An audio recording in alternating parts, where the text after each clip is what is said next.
Kami tidak bisa membayangkan ya Tuhan, berapa banyak kehinaan yang Tuhan Yesus alami di dalam dunia. Lahir ditolak, mati ditolak, demi mentaati kehendak Bapa untuk menyelamatkan kami. Ya Tuhan, apa yang bisa kami lakukan untuk Tuhan?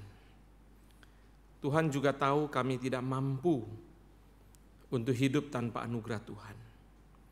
Kami tidak mampu berkomitmen tanpa anugerah Tuhan. Hidup kami hanyalah dari anugerah kepada anugerah.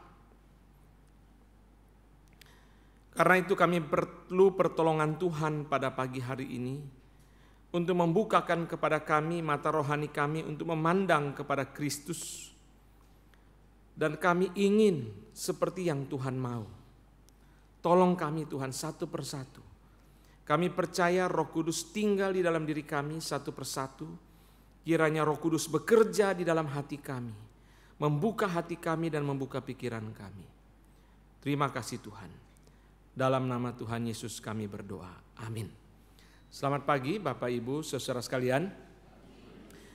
Sopir taksi itu kalau dia bawa taksi malam hari, maka siangnya tidur. Biasanya mereka sebutnya kalong. Kalau Bluebird itu sebutnya kalong ya, di Jakarta. Kalau kalong itu berarti dia jalan mulai jam 1 siang sampai besok jam 10 kurang lebih. Jadi kita tanya sama dia, Pak kalong ya Pak? Ya, jadi siangnya dia tidur dulu. Baru kemudian dia bisa nyetir malam hari. Nah saudara sekalian, Lukas pasal yang ke-6 ayat 12 mengatakan Tuhan Yesus pergi ke bukit dan berdoa semalam-malaman. Tuhan Yesus adalah teladan bagi doa semalam-malaman. Tuhan Yesus tidak tidur siangnya. Jadi saudara bisa membayangkan, saya tanya sama supir taksi, Pak kalau jam 1 ada penumpang, nah kalau di Jakarta dibilang tidak ada Pak. Karena orang yang ke Indonesia Timur penerbangan jam 1 mereka sudah pergi jam 9. Itu ke Ambon, ke Kupang itu biasa jam 1, Ternate, Manado, itu pesawat setengah 2, biasanya Batik Air, Citylink itu. Kalau yang ke luar negeri Pak, belum, nanti jam 4 ya ke Malaysia, AirAsia, Kuala Lumpur, lalu nanti ke Jepang jam 6, yaitu pesawat-pesawat Jepang. Jadi belum Pak. Jadi jam 1 itu dia tidur. Tapi saudara Lukas 6 ayat 12 mengatakan Tuhan Yesus berdoa semalam-malaman. Lalu sepanjang hari Tuhan Yesus melayani, sepanjang hari saudara sekalian sudah lelah, masih bisa bertahan. Saya kadang-kadang juga senang berdoa malam-malam setelah seharian lelah. Lalu saya minta kekuatan kepada Tuhan untuk bisa berdoa malam-malam itu. Kita akan tahu ya bahwa berdoa itu paling segar adalah pagi hari. Itu sebabnya berkali-kali Alkitab mengatakan bahwa Tuhan Yesus berdoa pagi hari. Pada pagi-pagi benar waktu hari masih gelap, dia pergi ke tempat yang sunyi dan berdoa di sana. Dan itu menjadi pola yang ada di dalam para orang-orang raksasa iman. Sehingga mereka mengatakan saudara, orang berdoa itu hanya bukan doa panjang tapi doa pagi. Pagi. Kenapa pagi? Masih segar pikiran kita untuk berdoa. Tapi Tuhan Yesus berdoa semalam-malaman. Ini menjadi teladan bagi doa panjang. Doa panjang itu saudara dimulai dari mana? Dari mulai banyak orang ya. Musa berdoa di atas gunung 40 hari 40 malam. Tapi Tuhan Yesus berdoa panjang. Itu yang kita pegang, dia berdoa panjang. Tuhan Yesus berdoa panjang.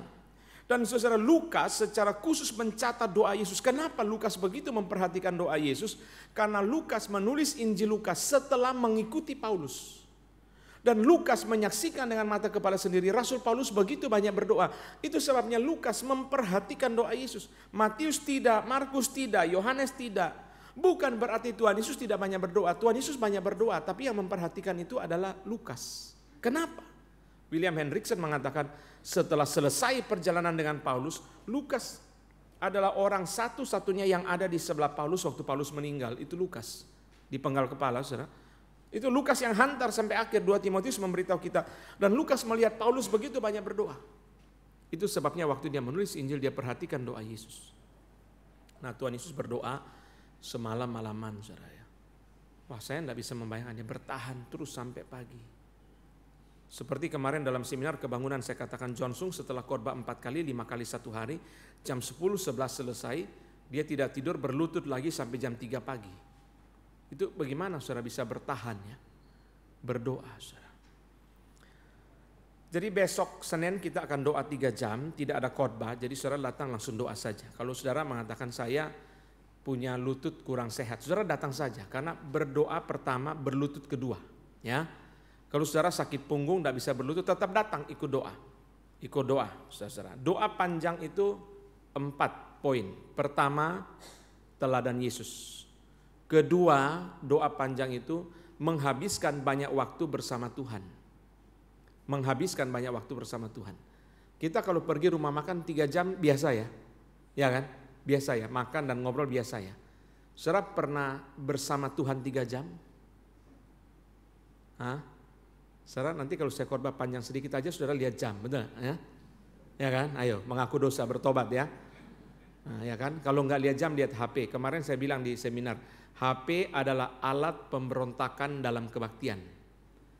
Saudara memberontak dalam kebaktian pakai apa? Nggak demo, nggak teriak, nggak pakai spanduk, pakai HP. HP adalah alat pemberontakan. Jadi bertobat, saya melayani tidak pernah bawa HP. Kadang-kadang saya bawa karena saya bukan, kalau di kebun jeruk nggak pernah, saya masuk ke tempat Pak Farlan saya taruh HP di situ. Supaya tidak menjadi alat saya sendiri memberontak. Menghabiskan banyak waktu bersama Tuhan. Jadi saudara kalau biasakan kebaktian jangan lihat jam. Kalau khotbah, amin. Tidak ada amin ya. Gimana dong? Ayo. Menghabiskan banyak waktu bersama Tuhan ya. Ketiga, doa panjang itu adalah pembinaan. Saudara tidak pernah dengar poin ini dimanapun. Poin ini hanya saudara dengar dari saya. Doa panjang itu pembinaan. Saudara setelah ikut doa 3 jam, seperti saudara ikut seminar 3 jam. Karena pemimpin doa waktu dia bagi pokok doa, itu dia membagikan prinsip-prinsip. Jadi saudara orang, saya kalau persekutuan doa dan PA, doanya nggak datang, PA-nya dia datang. Karena dia anggap doa itu nggak penting, yang penting PA. Tapi persekutuan doa itu seminar. Keempat,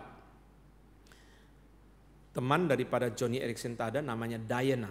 Diana itu lumpuh total, hanya kepala yang bisa gerak, seluruh badan lumpuh. Orang melihat Diana sebagai perempuan yang paling tidak berguna. Pakai baju nggak bisa, mandi nggak bisa, makan nggak bisa, semua nggak bisa. Tapi ketika orang membesuk Diana, orang baru tahu Diana adalah seorang yang dipakai Tuhan luar biasa. Karena Diana setiap hari berdoa sepanjang hari. Di kamar dia tidur saudara sekalian, lalu di seluruh tembok di sisi itu dipasang pokok doa. Dia berdoa dari pagi sampai malam setiap hari. Lalu orang tanya, apa pelayanan dia? Doa. Jadi doa panjang itu pelayanan. Doa panjang itu pelayanan. Kalau di dalam tubuh kita ada tangan, ada kaki, ada mulut berkhotbah, doa itu di mana? Doa itu adalah air mata dalam tubuh. Dalam tubuh doa itu adalah air mata. Jadi doa panjang 4 ya. Pertama, teladan Yesus, menghabiskan banyak waktu bersama Tuhan. Ketiga, pembinaan. Keempat, pelayanan. Saudara waktu ikut doa mendoakan misionaris itu sudah pelayanan. Waktu saudara mendoakan TKN, itu sudah pelayanan. Teladan Yesus, menghabiskan banyak waktu bersama Tuhan, pembinaan, pelayanan. 4 ya. Jangan lupa, kenapa kita berdoa panjang? 4. Doa panjang. Berdoa panjang. Orang-orang reform di dalam sejarah mereka berdoanya panjang. Jadi orang reform yang tidak berdoa panjang, aneh reformnya. Saudara sekalian, John Wells, mantu daripada John Knox, berdoa setiap hari 8 jam. Setiap hari. Setiap hari 8 jam. Berarti kalau dia mulai berdoa jam 8 pagi, selesai jam berapa? 4, baru selesai. Kalau dia berdoa mulai jam 7 malam, saudara hitung aja sendiri. John Nelson Hyde di India, saudara berdoa berlutut 36 jam. 36 itu berarti 6 pagi, sampai 6 besok pagi 24, sampai 6 besok sore. Jadi 6 pagi Senin, baru dia bangun 6 sore Selasa. Jadi 36 itu tidak bangun. Tidak bangun, berlutut terus. berlutut terus. Kenapa, saudara? Saudara sekalian, kalau orang, kemarin saya katakan di dalam seminar, kalau orang betul-betul memahami kasih Kristus, dia akan lakukan itu biasa. Orang Kristen yang banyak berdoa itu bukan kehebatan. Orang Kristen yang tidak berdoa itu yang keanehan. Orang Kristen banyak berdoa bukan kehebatan. Gereja banyak berdoa bukan kehebatan. Tapi orang Kristen yang tidak berdoa itu yang keheranan. Nah, hari ini saya akan bicara dari perkataan Yesus kepada kita, saudara, bangunlah dan berdoalah. Kenapa? Bangunlah dan berdoa. Tuhan Yesus sendiri banyak sekali berdoa. Salah satu yang paling berkesan dalam seluruh doa Yesus bagi saya, yang paling berkesan, di atas kayu salib, di saat dia paling menderita, dia berdoa. Ya Bapa, ampunilah mereka, doakan orang lain.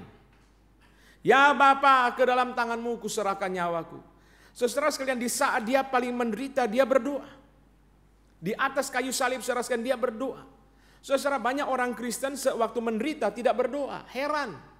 Orang Kristen menderita, dia tidak ke gereja. Dia katakan apa? Saya banyak pergumulan. Itu bukan bergumul, itu mumet. Orang bergumul itu tripartite. Saudara, bergumul itu artinya dia, Tuhan, dan pergumulan. Kalau dia mengumulkan anak, berarti dia, Tuhan, dan anak. Itu segitiga.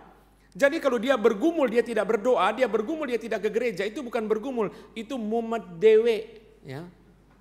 Bergumul itu berarti tiga, saudara. Kalau dia menggumulkan anak, berarti dia membawa anak kepada Tuhan. Dia, Tuhan, dan anak. Kalau dia bergumul dengan pekerjaan, berarti dia membawa pekerjaan kepada Tuhan. Kalau dia bergumul dengan pasangannya, berarti dia membawa pasangannya kepada Tuhan. Kalau dia bergumul dengan kesehatan, berarti dia membawa kesehatannya kepada Tuhan. Dia, Tuhan, dan kesehatan. Dia, Tuhan, dan anak. Dia, Tuhan, dan pasangan. Dia, Tuhan, dan pekerjaan. Papa mama saya belum percaya, dia Tuhan dan papa mama. Itu artinya bergumul. Kadang-kadang kita besuk orang, kenapa Pak nggak ke gereja? Saya banyak pergumulan. Makin banyak pergumulan justru mesti pergi ke gereja. Bukan tidak pergi ke gereja, bukan tidak berdoa. Saudara, Tuhan Yesus dalam penderitaan yang paling hebat, dia berdoa. Saudara, Lukas sengaja mencatat kepada kita, saudara, begitu banyak kehidupan doa dari Tuhan Yesus. Waktu dibaptis, Yesus berdoa. Waktu di atas gunung dimuliakan, dia berdoa. Seluruh hidup itu dia adalah berdoa dan berdoa. The life of prayer, itulah kehidupan daripada Tuhan Yesus. Mari kita membuka Lukas 22. Lukas 22. Lukas pasal yang ke-22. Mari kita membaca firman Tuhan dari Injil Lukas pasal yang ke-22. Kita akan melihat sebentar mengenai Petrus dan kita akan belajar dari Petrus. Mari kita lihat Lukas pasal ke-22 ayat dari 31, saya baca ya. Simon, Simon, lihat iblis telah 31. Simon, Simon, lihat iblis telah menuntut untuk menampik kamu seperti gandum, tetapi aku telah berdoa untuk engkau supaya imanmu jangan gugur, dan engkau jikalau engkau sudah insaf kuatkanlah saudara-saudaramu. Jawab Petrus, Tuhan, aku bersedia masuk penjara dan mati bersama-sama dengan engkau. Tetapi Yesus berkata, aku berkata kepadamu Petrus, hari ini ayam tidak akan berkokok sebelum engkau 3 kali menyangkal bahwa engkau mengenal aku. 46. Katanya kepada Lukas 22 ayat 46. Katanya kepada mereka, mengapa kamu tidur? Bangunlah dan berdoalah supaya kamu jangan jatuh ke dalam pencobaan. 60. Tetapi Petrus berkata, bukan, aku tidak tahu apa yang engkau katakan. Seketika itu juga sementara ia berkata, berkokoklah ayam. Lalu berpalinglah Tuhan memandang Petrus, maka teringatlah Petrus bahwa Tuhan telah berkata kepadanya, sebelum ayam berkokok pada hari ini, engkau telah 3 kali menyangkal aku. Lalu ia pergi keluar dan menangis dengan sedihnya. Mari kita buka lagi Matius. Ya, kita buka lagi 2 bagian lagi. Sekaligus kita baca Matius 26. Matius 26 ayat 41.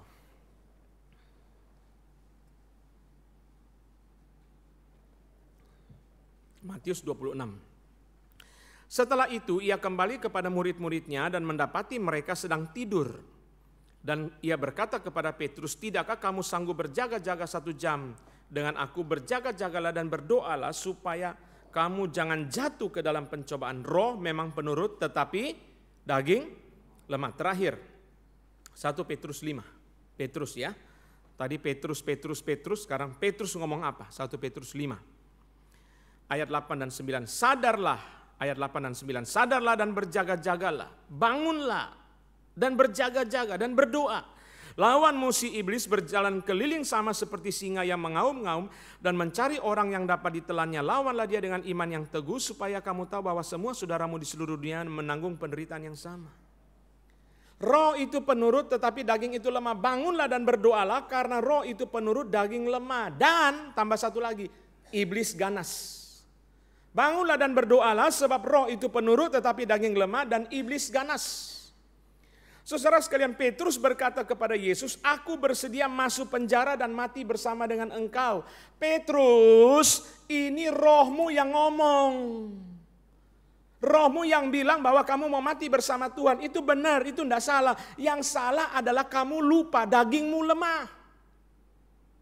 Kamu lupa bahwa dagingmu lemah. Kamu lupa bahwa setan itu ganas. Yesus sudah memberitahu kepada Simon, Simon, lihat iblis menuntut untuk menampik kamu. Dia tidak perhatikan perkataan Yesus. Itu sebabnya dia dipermainkan oleh setan dan akhirnya dia menyangkal Yesus. Saudara lihat ya. Setelah Petrus bertobat, dia yang ngomong sendiri ke jemaat loh. Sadar, si iblis seperti singa yang mau telan kamu. Kenapa dia ngomong begitu, saudara?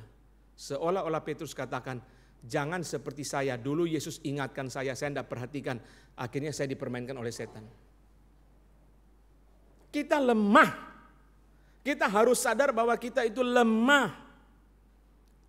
Kesalahan daripada Petrus itu adalah percaya diri. Kesalahan daripada Petrus itu adalah kesombongan. Peringatan Yesus bahwa roh itu penurut, daging itu lemah, dia enggak gubris. Peringatan bahwa Yesus bahwa iblis menuntut untuk menggocoh dia, dia tidak gubris. Harusnya kalau Yesus ngomong, malam ini semua tergoncang imanmu karena aku.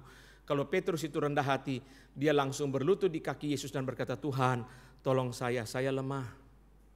Tuhan tolong saya lemah.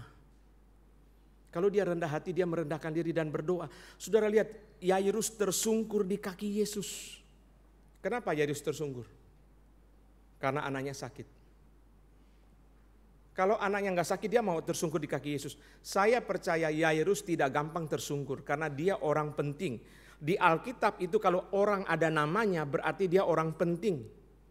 Perempuan yang sakit pendarahan tidak ada namanya. Yairus tersungkur. Saya percaya istrinya cubi-cubi dia terus. Anakmu sudah mau mati masih gengsi juga. Saudara perhatikan, semua bapak-bapak perhatikan. Banyak kehancuran datang dari pria-pria yang gengsi. Banyak pria karena percaya diri ketelan investasi bodong 3 kali. Saudara jangan lawan omongan saya ya, saudara keluar ditipu orang nanti. Istrinya bilang begini, hati-hati loh, orangnya belum kenal. Mami diam. Setelah kena tipu dibilang apa? Iya mami benar. Philip Graham Ryken mengatakan, jikalau istrimu takut kepada Tuhan, dengarkan dia. Saudara jangan percaya diri. Prajogo Pangestu baru kalah 163 triliun kemarin. Apa dia kurang pinter? Apa saudara lebih pintar dari dia? Saudara nggak bakal kena tipu, saudara. Kalau saudara tidak humble yourself, tidak merendahkan diri, saudara akan kena. Itu Petrus, saudara. Petrus, saudara jangan merasa saya ngerti kok dunia investasi. Saya menemukan satu fakta di dalam masyarakat, saudara ya, yang aneh. Ada orang, saudara sekalian, kalau nagih utang itu, saudara, pasti bayar. Orang utang, saudara sekalian, bawa preman tidak bayar, bawa polisi tidak bayar, bawa tentara tidak bayar, panggil bupati tidak bayar. Dia datang guyu-guyu langsung sertifikat tanah dikasih, segepok. Orang lain lagi utang, saudara sekalian, sama lagi, bawa preman tidak bayar, panggil polisi tidak bayar, panggil kapolres tidak bayar. Dia datang makan sate kambing, bayar. Hebat ya. Sampai dia orang utang sama dia, tidak bisa bayar. Semua orang utang dia tagih bayar. Giliran orang utang sama dia, Sampai dia sudah dari senyum, sate kambing, sate babi, semua Anda bayar. Saudara. Kenapa saudara? Karena Tuhan memberitahu dia, kamu bukan Tuhan. Kalau kamu bisa segala-galanya, kamu Tuhan. Di situ dia belajar rendah hati, baru dia cari pendeta. Pak, tolong doakan saya. Kenapa? Semua orang utang minta tolong saya datang langsung bayar. Giliran orang utang sama saya datang tidak bayar-bayar. Jangan percaya diri, saudara. Petrus salahnya adalah dia percaya diri. Karena percaya dirilah kena investasi bodong. Karena percaya diri, saudara, Petrus merasa yang dia pikir benar. Tuhan Yesus sudah berkata, setan lagi ngincer kamu. Tuhan berkata dagingmu lemah. Daging lemah, setan ganas. Dia tidak perhatikan. Kalau Petrus perhatikan, maka omongan Yesus dia lakukan, bangunlah dan berdoa. Kamu lemah. Kamu lemah. Saudara sekalian, saudara perhatikan, saya tidak jelaskan mengenai ini saudara panjang lebar. Semua investasi bodong ada kebenarannya. Ada rasionalnya. Kalau penipu datang, saudara sekalian, dia bawa gelas, dia mengatakan saya mau jual arloji, saudara terima nggak? Pak, saya nggak buta, Pak, itu gelas masa dibilang arloji. Selalu penipu datang pasti bawa arloji. Ini Rolex asli, padahal palsu. Selalu ajaran sesat ada kebenarannya, ada rasionalnya. Selalu investasi bodong ada kebenarannya, ada rasionalnya. Semua Ponzi, Charles Ponzi dari Italia pergi ke Amerika, tipu begitu banyak. Semua ada hitungan perangko, dia jual perangko, saya tidak jelasin ini. Dia jual perangko itu semua ada hitungannya. Kalau seluruh ajaran sesat langsung tidak masuk akal dari awal, tidak ada orang ikut. Kalau penipu langsung tidak masuk akal dari awal, tidak ada orang ikut. Pak, saya nggak buta Pak, uang ini gelas Bapak bilang jual arloji gimana? Kalau dia bilang ini gelas dari emas putih, nah kita masih pikir, wah ini berarti dalamnya emas putih. Karena gelas, tapi dia langsung bilang arloji. Jadi selalu pertama pasti benar, selalu pertama pasti masuk akal. Nah itu menimbulkan percaya diri pada orang yang ditipu. Jadi penipu punya cara kerja adalah pertama memunculkan percaya diri dulu, supaya saudara setelah percaya diri, saudara berani melangkah. Kedua, kenapa orang kena investasi bodong berkali-kali? Serakah itu udah pasti, kita udah tahu penjelasan, udah usah jelasin. Orang kena investasi bodong berkali-kali karena setiap kali datang selalu penjelasannya beda sama yang dulu. Ada orang kena sampai 3 kali loh. Dan yang paling gak enak kena sampai 3 kali, dia sudah kena, dia ajak juga besannya ikut investasi. Sehingga sudah dua-dua kena, tiap kali ketemu dia orang nikah sungkan, saudara ya. Karena cingkenya tanya, mana uang investasi kok yang tempo hari. Susah jelasin ya. Saudara lihat ya, ini penyakitnya laki-laki. Laki-laki selalu punya kepercayaan diri dan gengsi. Banyak orang saudara tanya, Pak doakan koko saya, usahanya bangkrut tidak bisa pulih. Saya bilang sampai kucing keluar tanduk tidak akan pulih. Loh Bapak kok berani ngomong gitu? Lihat aja kesombongan dia. Sudah bisnisnya hancur aja, ngomongnya masih selangit begitu. Tidak akan pulih. Orang saudara sudah hancur, merendahkan diri. Sudah jeblos merendahkan diri. Petrus setelah jatuh dia merendahkan diri. Saudara. Setelah jatuh dia merendahkan diri. Itu sebabnya saudara panggilan bagi saudara dan saya adalah to humble ourselves. Mari kita merendahkan diri, jangan seperti Petrus. Setelah Petrus kena dimakan sama setan, baru dia ngomong sama jemaat, hati-hati setan bahaya. Loh dulu Yesus ngomong kamu gak dengar. Yesus sudah ngomong, Simon, Simon, iblis menuntut untuk menampi kamu. Dia gak peduli, dia tidak merendahkan diri dan tidak berdoa. Itu sebabnya sekarang ini firman ini datang kepada saudara. Bangunlah dan berdoalah. Sebab apa? Roh itu penurut, tetapi daging itu lemah dan setan itu ganas. Dia sudah siap untuk menelan saudara. Kalau kita tidak rendah hati, kalau kita tidak hati-hati, saudara sekalian, celakanya sangat besar. Petrus adalah satu pengalaman hidup yang sangat menakutkan. Untuk mengajar kepada kita, tetapi kesombongan terus muncul di dalam hidup kita, tidak ada habis-habisnya. Pendeta bisa dihipnotis enggak? Saudara pernah dengar cerita pendeta dihipnotis? Saya cerita saudara bisa terhipnotis oleh cerita saya. Ya. Saudara kan kita tahu ya, saya dengar orang dihipnotis juga udah sering kali. Gimana mama bisa dihipnotis? Pak ada orang bawa uang 5.000 2 juta. Karena mama itu toko, semua orang toko suka uang kecil. Jadi dia datang bilang, Ci, saya punya uang 5.000. Nah uang 5.000 pasti tidak palsu lah, jarang uang 5.000 palsu. Ci, saya punya uang 5.000 ada 2 juta. Ya, Enci mau nggak tukarkan saya 100.000 atau 50.000? Kan Enci perlu uang kecil. Oh ya, mana-mana, saya tukar semua. Lalu hitung. Terus sampai di atas mobil masih hitung terus. Sampai di ATM, saudara. Sampai balik lagi, uang 2 jutanya dia dapat, dia transfer, enggak tahu berapa, 200 juta mungkin. Hilang. Itu kan kita sering dengar cerita itu. Tapi ini cerita paling unik yang pernah saya dengar. Orang dihipnotis itu pendeta. Saudara sekalian, ada orang telepon pendeta, Pak Pendeta, saya dari gereja ini mau undang Bapak KKR. Oh ya, tanggal berapa? Tanggal sekian-sekian. Tapi gini Pak, saya perlu ketemu Bapak dulu untuk jelaskan keadaan gereja kami Pak. Supaya Bapak bisa bawa dalam doa dan bisa persiapkan. Karena kami mengharapkan di gereja kami ada pertobatan dan kebangunan. Bagus gak? Bagus ya? Terus datang janjian, datang si penipu ini ketemu pendetanya. Gini Pak, di gereja kami ini ada yang selingkuh. Lalu cerita-cerita saudara, orang Jawa bilang tuh membulet saudara. Lama-lama pendetanya tuh pusing, jadi yang selingkuh yang mana? Bingung dia. Terus saudara cerita lagi saudara, ada yang majelis sama majelis itu bertengkar Pak.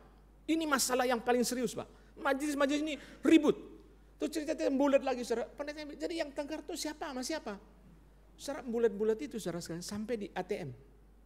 Sampai diantar lagi saudara, sampai dia masuk ke dalam baru dia sadar sudah transfer 20 juta. Sudah transfer 20 juta.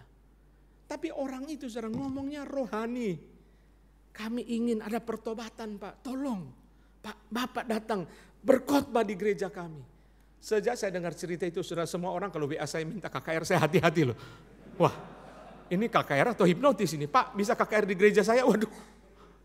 Saya bilang, langsung aja tanggalnya, enggak usah pakai cerita, nanti saya doa sendiri aja deh. Enggak usah pakai cerita keadaan gereja. Ini hipnotis atau beneran, saudara? Orang itu, saudara, ceritanya enggak guyonan, saudara, serius. Tolong Pak datang supaya ada pertobatan. Pak ini gereja mau jadi apa kalau begini? Selingkuh ada, bertengkar ada. Gak bener ini Pak. Orangnya sangat meyakinkan saudara. Sangat meyakinkan.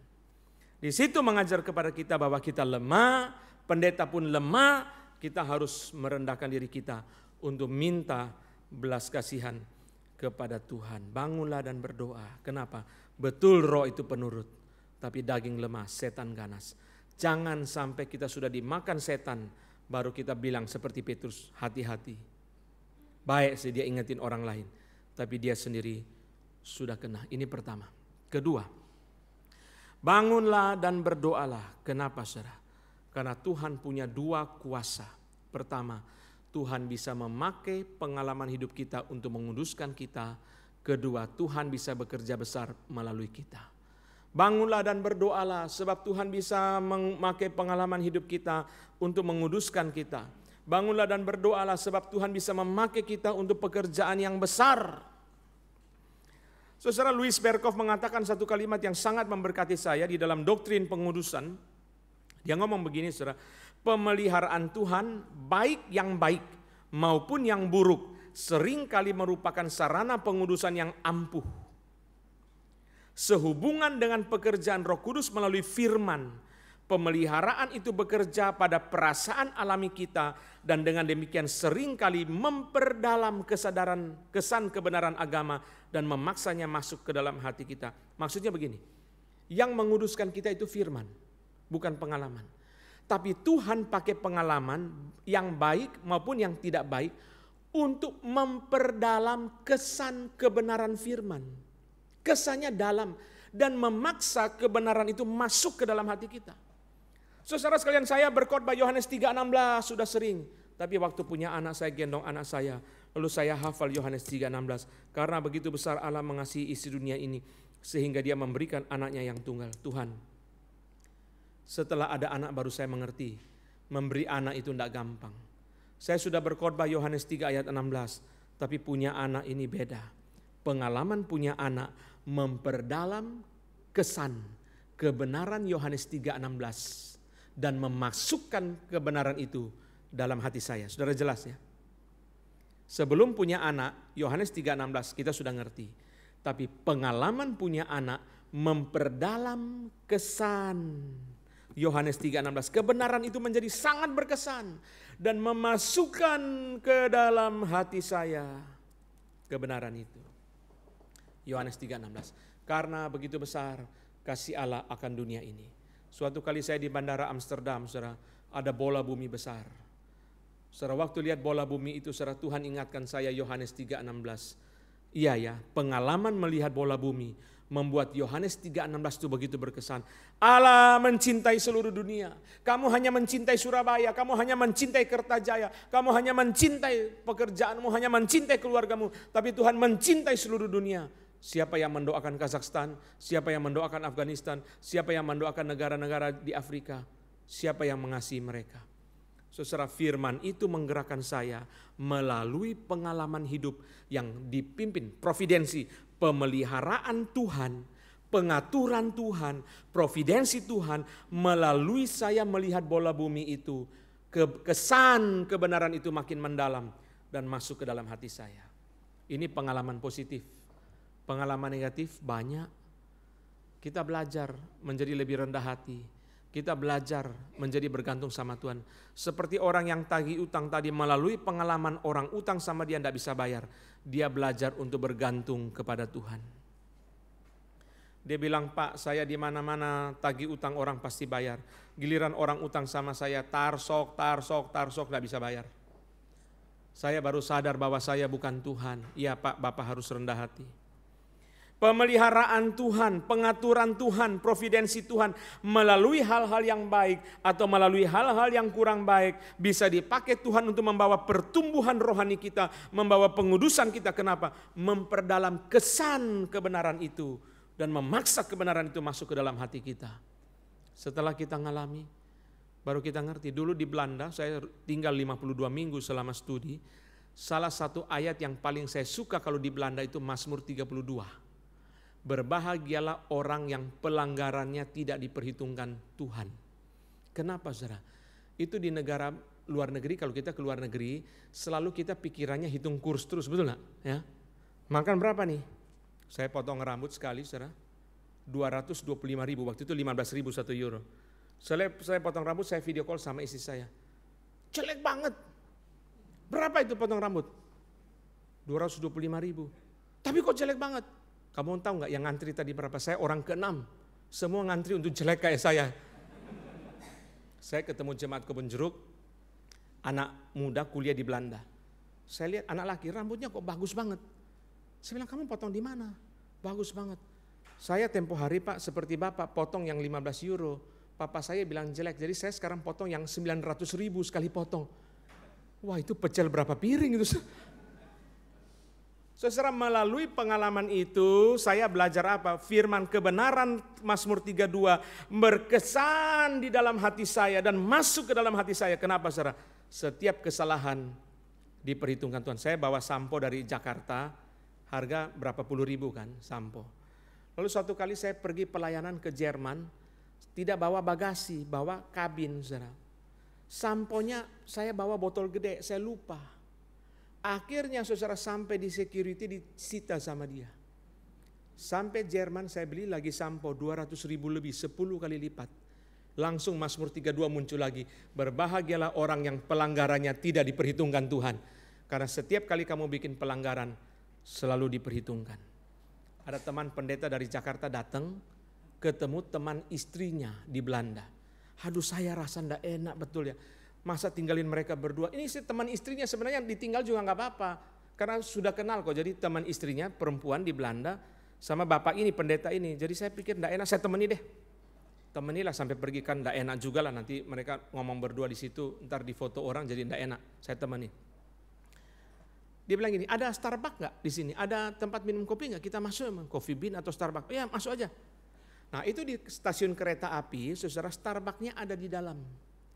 Jadi kalau mau masuk mesti tap kartu kereta baru boleh masuk. Lalu kita masuk situ minum kopi, ngobrol. Kita pikir gini, nanti kan kita nggak naik kereta, keluar lagi tap lagi kan 0 dong.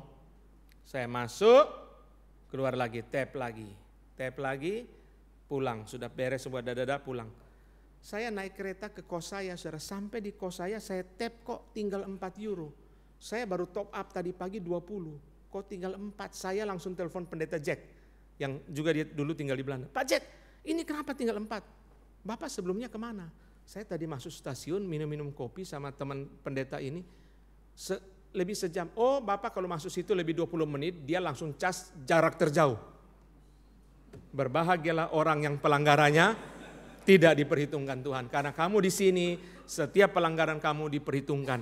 Pengalaman itu membuat kebenaran Mazmur 32 berkesan di dalam hati saya dan masuk ke dalam hati saya. Ini yang Louis Berkhof maksudkan. Melalui pengaturan Tuhan, melalui providensi Tuhan, melalui pemeliharaan Tuhan, membuat kebenaran itu makin berkesan di dalam hati kita dan memaksa kebenaran itu masuk ke dalam hati kita. Itu sebabnya bangunlah dan berdoalah, karena setiap pengalaman hidupmu bisa dipakai Tuhan membawa engkau bertumbuh. Bangunlah dan berdoalah. Bangunlah dan berdoalah. Kenapa? Karena setiap pengalaman kita baik ataupun jelek bisa dipakai Tuhan untuk membuat kita bertumbuh. Bangunlah dan berdoalah. Supaya kita peka, kita jangan terjebak melalui hal yang enak kita memaki, hal yang baik kita memuji. Akhirnya kita terjebak kepada makian dan pujian. Kita lupa minta kepekaan Tuhan untuk bertumbuh melalui setiap pengalaman hidup kita. Bukan kebetulan Tuhan izinkan kita mengalami ini. Bukan kebetulan Tuhan memimpin kita mengalami itu.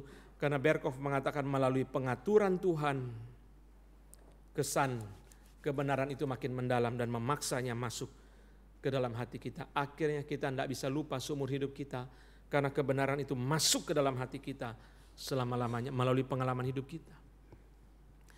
Saudara, Leon Morris menjelaskan mengenai kisah para rasul di dalam penjelasan yang sangat bagus sekali. Leon Morris mengatakan, saudara, perhatikanlah para murid sebelum Yesus naik ke sorga. Waktu Yesus bangkit, mereka sembunyi. Saudara ingat waktu Thomas datang itu? Mereka sembunyi di dalam ruangan, mereka kunci ruangan, rapat-rapat, mereka sembunyi. Tetapi di dalam kisah para rasul mendadak Petrus muncul, Paulus muncul, murid-murid muncul di depan pemimpin-pemimpin Yahudi, di depan pemimpin-pemimpin Romawi dan memberitakan Injil. Apa yang mengubah mereka? Roh Kudus. Setelah Roh Kudus memenuhi Petrus, dia berani menginjili para pemimpin Yahudi. Setelah Roh Kudus memenuhi murid-murid, mereka berani tampil untuk memberitakan firman. Karena itu saudara, bangunlah dan berdoalah. Kenapa? Karena Tuhan bisa membangunkan kelompok kecil, kelompok marginal, kelompok yang terpinggir itu bisa dipakai oleh Tuhan untuk pekerjaan yang besar. Bangunlah dan berdoa. Saudara, bisa dipakai Tuhan menjadi pekerjaan yang besar. Kertajaya mau jadi gereja besar enggak? Saudara rindu enggak gereja ini jemaatnya 1.000 orang, 2.000 orang? Saudara rindu enggak? Mau? Enggak mau? Ini mau juga enggak mau juga enggak ya. Kalau saudara mau mesti bayar harga. Siapa yang berdoa untuk kota Surabaya? Berdoa untuk orang di luar sana. You have to pay the price. Saudara tidak membayar harga nggak bisa menjadi gereja yang besar. Bangunlah dan berdoalah karena Tuhan bisa pakai kamu menjadi pekerjaan Tuhan yang besar. Tuhan bisa pakai kamu untuk perkara yang besar. Saudara, murid-murid adalah kelompok yang kecil, murid-murid adalah kelompok yang marginal, kelompok yang terpinggirkan. Tetapi setelah Roh Kudus memenuhi mereka, mereka dibangunkan menjadi kelompok yang besar.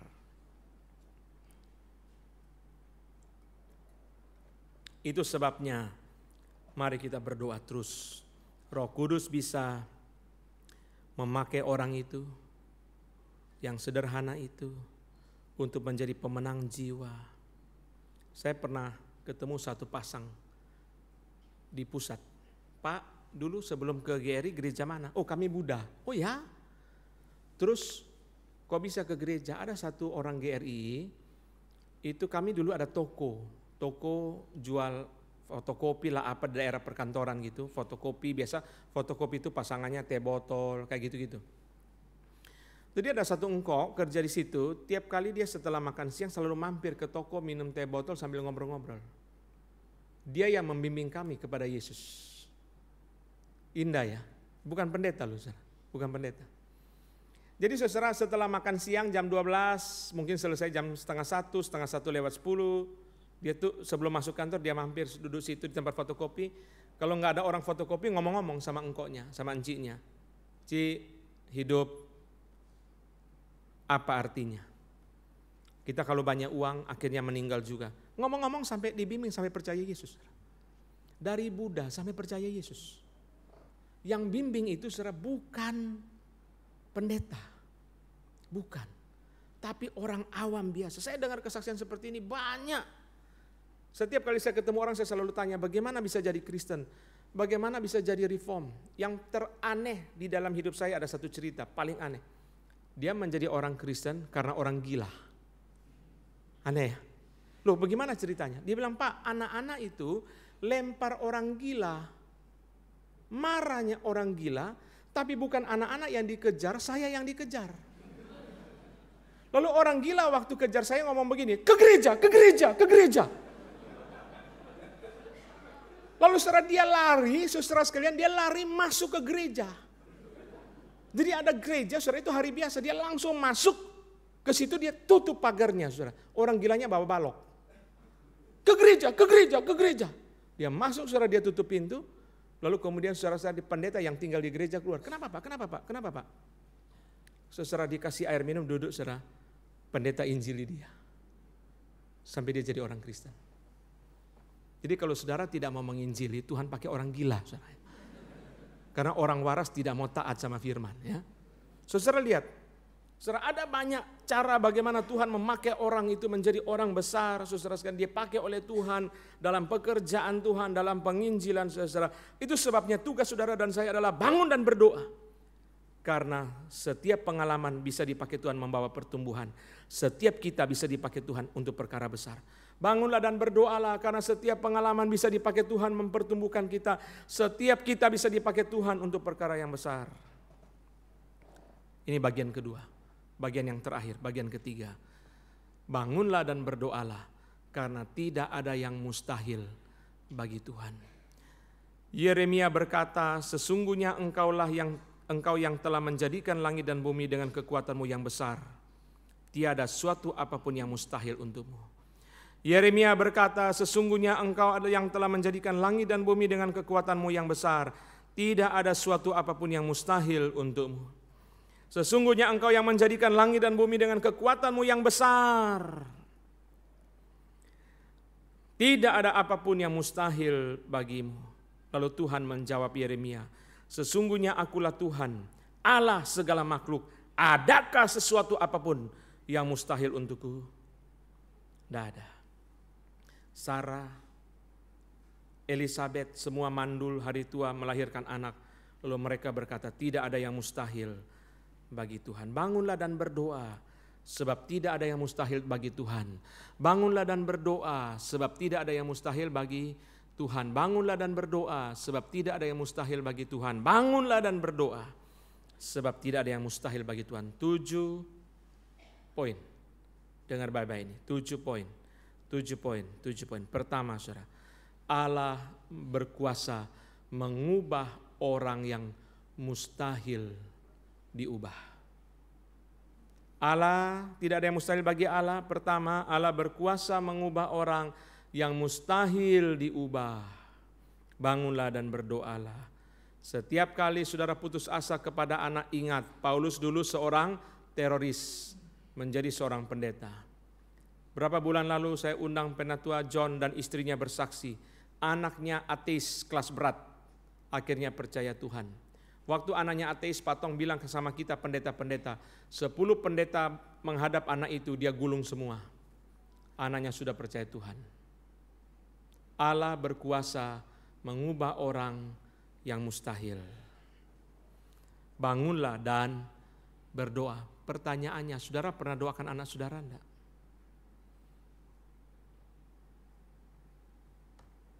Kedua, Allah berkuasa mengubah kita yang mustahil berubah, memakai kesulitan-kesulitan yang mustahil selesai. Secara kita selalu kalau lihat kesulitan, fokus kita adalah bagaimana kesulitan ini selesai. Kita lupa bahwa yang mustahil itu bukan kesulitannya, kitanya yang mustahil berubah. Maka Tuhan tidak selesaikan kesulitan, tapi Tuhan pakai kesulitan itu untuk mengubah kita yang mustahil berubah. Ini kedua. Bangunlah dan berdoalah. Kenapa? Karena Tuhan bisa mengubah kita yang mustahil berubah, memakai kesulitan-kesulitan yang mustahil selesai. Tuhan bisa mengubah kita yang mustahil berubah dengan memakai kesulitan-kesulitan yang mustahil selesai. Bisa. Tuhan izinkan kesulitan. Duri dalam daging tidak bisa dicabut. Paulus sudah berdoa 3 kali, Tuhan tidak mau cabut. Tapi melalui kesulitan itu dia rendah hati. Kalau Paulus tidak diizinkan duri dalam daging, dia akan menjadi sombong. Allah bisa mengubah kita. Ternyata yang mustahil itu bukan kesulitannya, kitanya yang mustahil berubah. Bangunlah dan berdoa.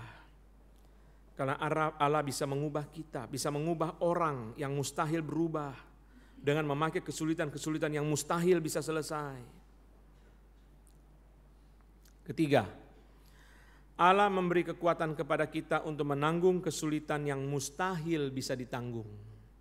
Allah memberi kekuatan kepada kita untuk menanggung kesulitan yang mustahil bisa ditanggung. Kan tidak ada yang mustahil bagi Tuhan. Berarti kesulitan apapun, kalau Tuhan beri kekuatan, tidak mustahil kita tanggung. Bangunlah dan berdoa. Paulus berkata, segala perkara dapat kutanggung di dalam Dia yang memberi kekuatan kepadaku. Bangunlah dan berdoa. Karena Tuhan bisa memberi kekuatan sehingga kita bisa lewat. Setelah lewat kita berkata, kok bisa lewat ya? Saya tidak yakin dulu bisa lewat kesulitan ini. Ternyata bisa lewat juga. Bisa lewat juga. Kalau Tuhan mau lewat, lewat. Tuhan mau sulit, ya sulit. Semua itu bukan perkara yang sulit bagi Tuhan. Kalau Tuhan mau gampang. Kalau Tuhan bilang saudara sembuh, ya sembuh. Kalau Tuhan bilang saudara pulang, ya pulang. Coba saudara lihat waktu pandemi. Dulu saya di Belanda itu, saudara, orang Belanda itu adalah orang paling sehat yang saya pernah lihat. Makan pagi roti 1 slice, makan siang roti 2 slice, malam minum sup. Kurus, naik sepeda. Perdana Menteri naik sepeda di pinggir jalan sambil makan apel. Makannya sehat, ya, makan steak, makan buah. Apel itu digigit langsung saudara di pinggir jalan, saudara. Lalu saudara kita mengatakan, oh mereka sehat-sehat ya. Waktu pandemi mati juga. Masih enak kita duren sikat, kambing sikat ya. Toh mati juga sama-sama di pandemi, betul gak? Dia rugi, duren enggak, kambing enggak. Kita sikat, tongseng sikat. Saya makan sate kambing di Semarang, ketemu seorang tua umur 80 lebih, makan tongseng tiap hari. Pak, saya makan tongseng kambing tiap hari. Wih, Bapak umur berapa? Saya 80 lebih. Kok sehat? Naik sepeda tiap hari. Seluruh Semarang dia kemana-mana naik sepeda. Saya dari rumah Pak, di utara, saya pergi selatan naik sepeda. Wah, sehat sekali. Saudara, tetapi mereka di Belanda, saudara, jaga kesehatan, makannya sangat, saya lihat kalau mereka makan, saudara, sedikit sekali. Saya sama Pak Ivan Raharjo, Pendeta Audi, kami diundang profesor. Kasih kita makan malam, juga sedikit sekali, saudara. Lalu dia tanya, bagaimana orang Indonesia kalau makan? Pak Ivan Raharjo yang jawab, kami orang Indonesia kalau makan sehari 3 kali. Pagi bakmi penuh, siang padang nasi 2, malam nasi goreng penuh lagi. Profesornya sampai geleng-geleng kepala, ini setan apa orang ya? Mereka makan sedikit sekali, makannya sedikit sekali. Saya waktu datang konferensi di Belgia, sama teman saya dosen UPH orang Makassar, saya orang Kupang, kita orang Indonesia Timur. Lalu saudara di dalam buku acara ada tulis, nanti malam ada resepsi. Wah, saya bilang Pak Hendra, kita jangan makan dari siang. Ini kalau orang Indonesia Timur, kalau malam resepsi itu ada babi guling, berarti jangan makan dari siang. Begitu sampai resepsi saudara, keluarnya timun kecil-kecil, wortel kecil-kecil, sama bakso goreng kecil-kecil. Saya bilang Pak Hendra, ini bukan resepsi, ini resesi Pak. Kita berdua ke Chinatown aja, kita resepsi sendiri aja. Ini masak begini, orang boleh gak suka makan banyak, suka minum. Semua wine ada. Semua wine ada, karena mereka mau ngobrol. Bukan mau makan. Kita orang Indonesia kalau pesta jangan ngomong, selesaikan makan dulu, ini ngomong gak penting. Ini lebih penting. Mereka terbalik. Saudara sekalian, itu sebabnya saudara, kekuatan untuk bisa tanggung dari siapa? Tuhan. Heran ya. Pandemi bisa lewat dari Tuhan. Kadang orang yang ketakutan tidak kena apa-apa. Orang yang tidak takut kena. Kita tidak bisa ngerti. Saya tidak kena COVID dan keluarga tidak kena COVID sama sekali. Sampai hari ini. Tidak kena COVID. Patong juga nggak kena COVID. Saya nggak tahu. Mungkin ada kena tapi kita nggak ada gejala. Mungkin ya, saya tidak tahu. Tapi saya tidak kena sama sekali sampai dengan COVID selesai. Patong juga nggak kena sama sekali. Patong makan dengan orang positif itu berapa kali, saudara? Kalau sudah waktu kena, ya kena. Belum waktunya kena, ya nggak akan kena. Saudara, kalau sudah waktunya pulang, mau COVID, ya pulang juga. Karena Tuhan yang berdaulat memberi kekuatan kita menanggung segala perkara. Mustahil, tidak mustahil. Keempat, Tuhan memberi kepada kita hati yang penuh dengan kasih Kristus untuk mengasihi orang yang mustahil dikasihi. Tuhan memberi kepada kita kasih Kristus untuk mengasihi orang yang mustahil dikasihi. Kok bisa terima mantu? Kok bisa terima mertuanya? Kok bisa terima adiknya? Kok bisa terima orang lain? Karena kasih Kristus. Sehingga dia bisa mengasihi orang yang mustahil dikasihi. Kenapa, saudara? Karena Allah yang tidak mustahil itu, kuasanya tidak mustahil. Dia beri kekuatan kepada kita, beri kasih kepada kita untuk mengasihi orang yang mustahil dikasihi. Kelima, Allah berkuasa mengubah yang buruk menjadi baik. Tidak mustahil bagi Tuhan. Orang merencanakan yang buruk, Tuhan ubah jadi baik. Tidak mustahil bagi Tuhan untuk mengubah yang buruk menjadi baik. Yang paling populer itu adalah Yusuf. Mereka mereka-rekakan yang jahat, tapi Tuhan mereka-rekakan yang baik. Orang itu pasang paku di jalan, ban kita gembos. Karena ban kita gembos, kita turun, tidak ada tambal ban, kita buka sendiri ban. Karena buka sendiri ban, keringat-keringat, ban serepnya susah dibuka, rodanya susah dibuka, lalu orang lewat. Orang yang lewat lihat, kayak kenal ya, dia berhenti, dia turun. Kamu teman lama. Lalu dia bantu kita pasang ban. Waktu kita bantu kita pasang ban, ngomong-ngomong, kamu kerja apa? Lalu tiba-tiba dia bilang, saya ada proyek, mau nggak bantu? Tuhan merekakan yang baik. Indah ya. Manusia mereka-rekakan yang jahat, Tuhan mereka-rekakan yang baik. Kita dengar cerita seperti ini kadang-kadang kaget-kaget. Seperti aneh Pak ceritanya, seperti film, tapi ya terjadi Pak dalam hidup saya. Banyak cerita seperti itu kita dengar di mana-mana. Semua mau jalan-jalan ke Kuala Lumpur, sudah tabung uang sebulan, setahun, semua keluarga mama, papa, semua saudara kandung sudah beli tiket. Mau jalan, satu terantuk batu, bengkak kakinya. Besok pagi semua berangkat, dia nggak ikut. Nanti bukan saja nggak jalan-jalan malah bikin repot, tinggal aja jaga rumah.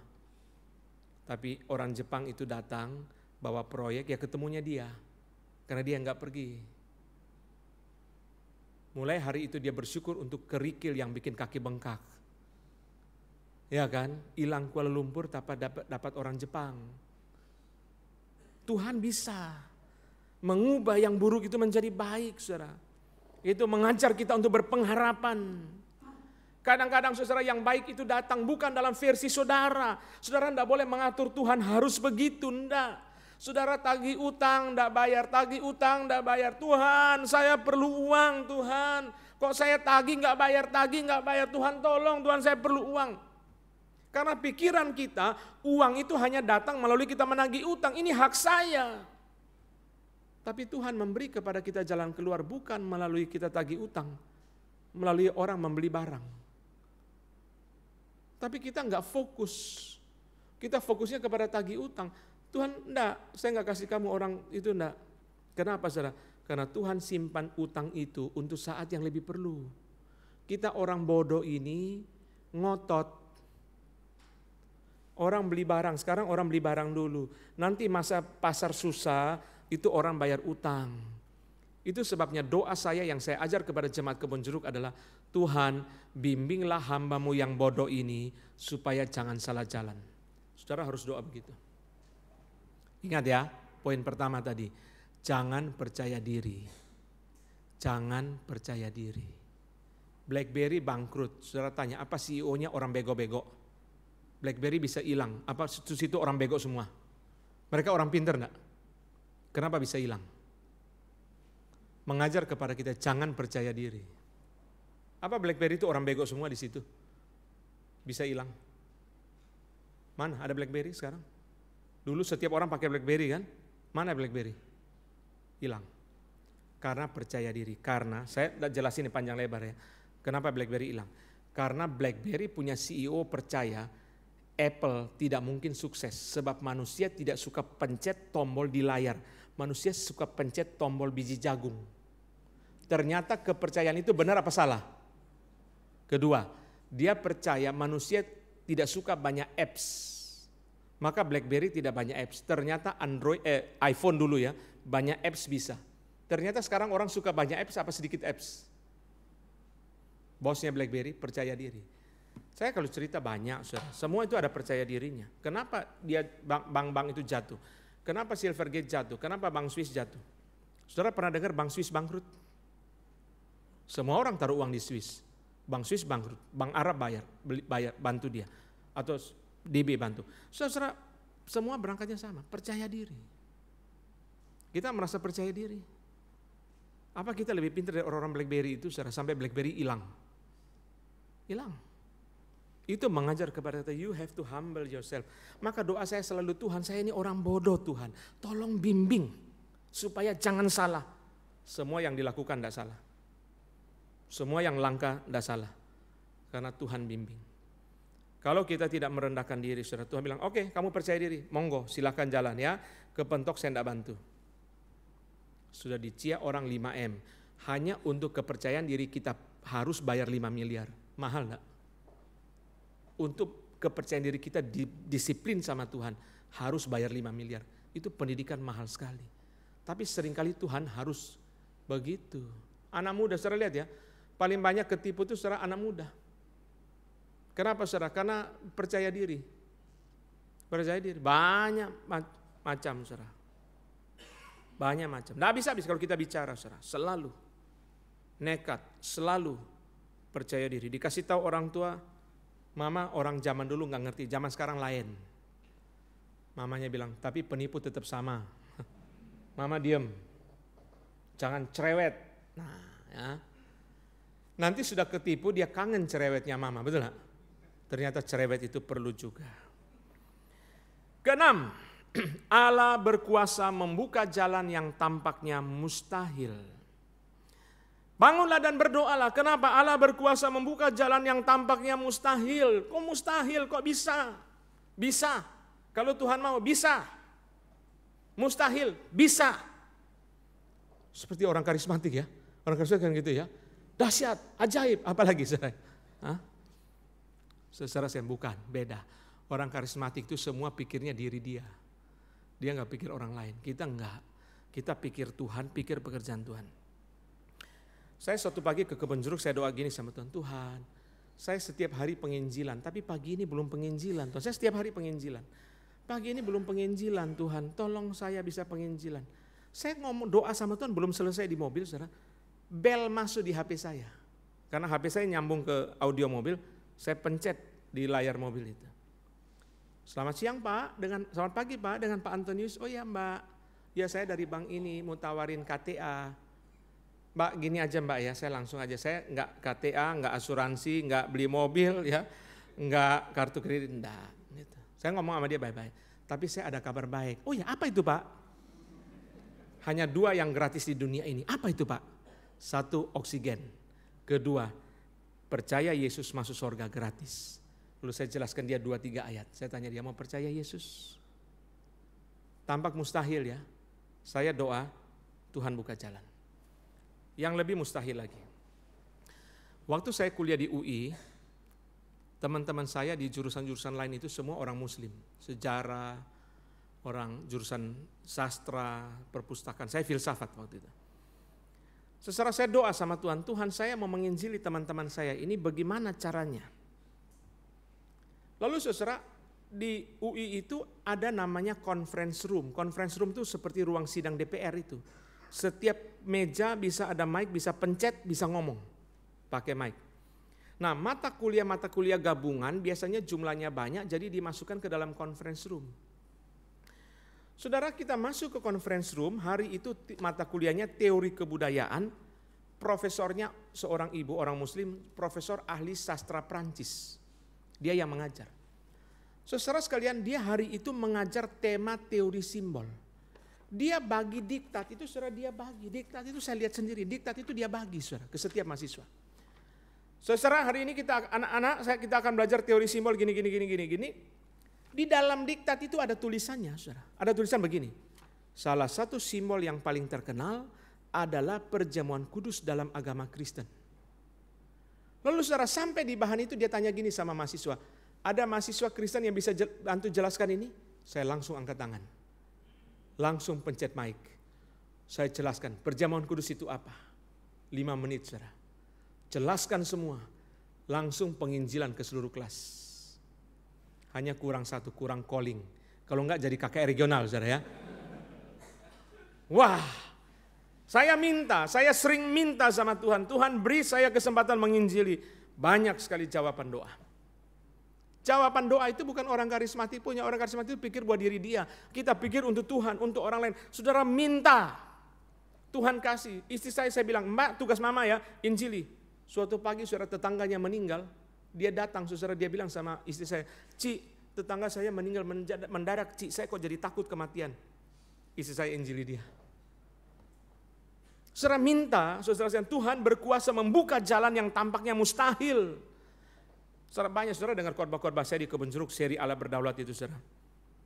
Saudara, saya jelaskan banyak sekali contoh di situ, bagaimana Allah berdaulat itu bisa bekerja dalam hidup kita, saudara.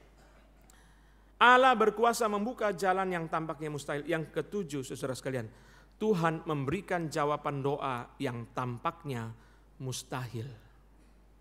Tuhan berkuasa memberikan jawaban doa yang tampaknya mustahil. Saya memberikan satu contoh dari Brother Andrew. Brother Andrew adalah penyelundup Tuhan yang paling terkenal. Dia orang Belanda dan dia, saudara sekalian, sangat terbeban untuk menginjili setelah membaca berita bahwa di negara-negara komunis itu orang-orang Kristen dilarang beribadah dan Alkitab dibakar. Lalu saudara, Brother Andrew, saudara, begitu tergerak, dia berdoa, Tuhan saya mau pergi ke Yugoslavia, saya mau pergi ke Rusia, saya mau pergi ke Ukraina, itu semua negara komunis waktu itu. Saya mau bagi Alkitab.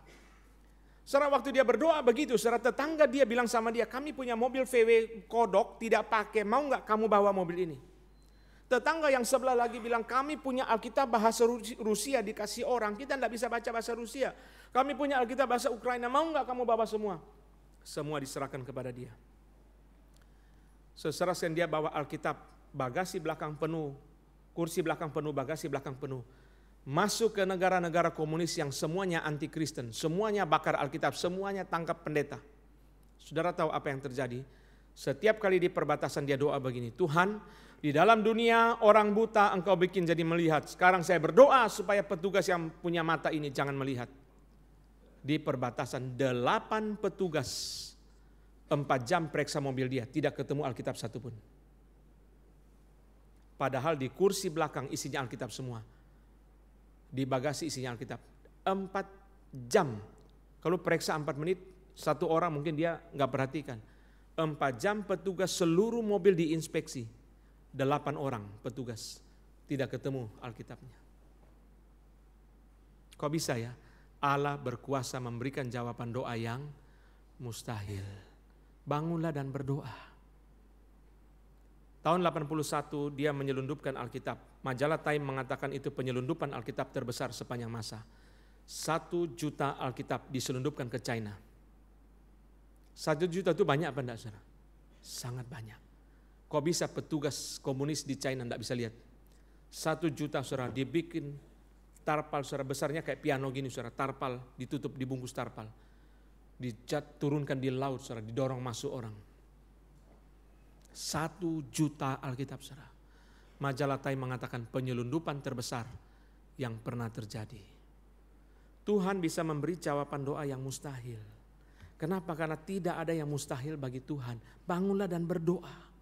Bangunlah dan berdoa sebab roh itu memang penurut tapi daging kita lemah dan setan ganas. Bangunlah dan berdoa karena Tuhan bisa memakai pengalaman hidup kita untuk membawa pertumbuhan kita. Bangunlah dan berdoalah karena Tuhan bisa membangkitkan kita menjadi orang yang dipakai Tuhan secara besar. Bangunlah dan berdoalah, jangan tidur. Murid-murid tidur, akhirnya Petrus dipermainkan oleh setan. Murid-murid tidur, akhirnya semua melarikan diri. Murid-murid tidur, akhirnya mereka babak belur dipermainkan oleh setan. Bangunlah dan berdoalah. Mari kita bangkit berdiri, kita berdoa bersama-sama. Tuhan, kami mengucap syukur untuk firman yang Tuhan berikan kepada kami pada pagi hari ini. Jadikanlah kami orang-orang yang berdoa, baik dalam doa pribadi kami setiap hari. Kami bawa segala sesuatu dalam doa, maupun di gereja kami, di tempat ini kami mau terus berdoa. Tuhan tolong kami, gerakanlah kami, supaya kami menjadi pendoa-pendoa syafaat yang setia. Terima kasih Tuhan untuk pagi hari ini. Tolong kami Tuhan. Tugas hamba-Mu adalah datang untuk memanggil kami untuk berdoa. Kiranya Tuhan memeteraikan, mengkonfirmasi apa yang hamba kerjakan. Sehingga dari gereja ini bangkit banyak pendoa syafaat ya Tuhan. Dengarlah doa kami. Dalam nama Tuhan Yesus kami berdoa. Amin.